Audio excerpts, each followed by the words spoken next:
রাস্তা ছিল, কিন্তু এই রাস্তাটা বিগত স্বৈরাচারী সরকার এই রাস্তাটা এমন ভাবে করেছে যে দুই ধারের কোনো লোক চলাচল করতে পারে না।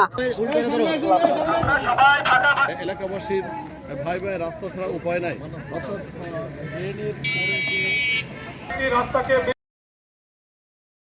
যশোরের অভয়নগরে সরকারি সড়ক দ্রুত সংস্কার, ড্রেনের উপর ঢাকনা স্থাপনের দাবিতে মানববন্ধন অনুষ্ঠিত হয়েছে।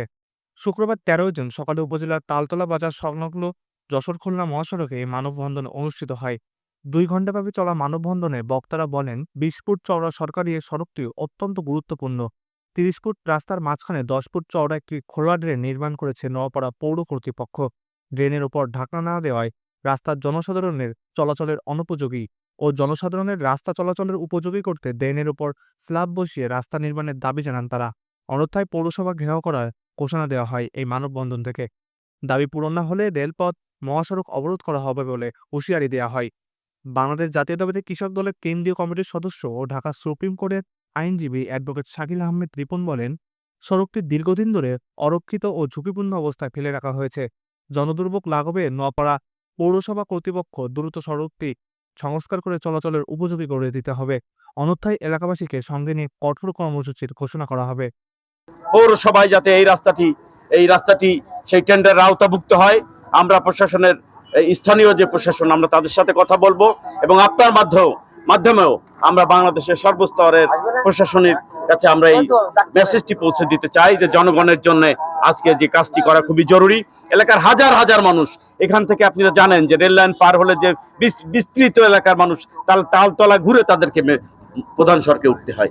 সেই মানুষের কষ্টকে লাঘব করার জন্য এই আন্দোলন সংগ্রামে আমরা সম্পৃক্ত হয়েছি এবং আমরা শেষ পর্যন্ত আমরা এই আন্দোলন সংগ্রামের সাথে আছি। তার জন্য যে ধরনের কর্মসূচি গ্রহণ করা হবে আমরা সেই কর্মসূচি থাকবো ইনশাআল্লাহ। সকলকে ধন্যবাদ। নোয়াপাড়া পৌরসভার আওয়ামী লীগের যে ভোট ডাকাতি করা মেয়র সুশান্ত কুমার দাস শান্ত একজন শিল্পপতির মধ্যে পুষ্ট হয়ে তাদের স্বীয় স্বার্থকে চরিতার্থ করার লক্ষ্যে অত্যন্ত জনগুরুত্বপূর্ণ তালতলার এই জনবহুল রাস্তাটিকে, রেকর্ডীয় রাস্তাটিকে সম্পূর্ণ তাদের দখলে করে তাদের স্বার্থ হাসিল করছে।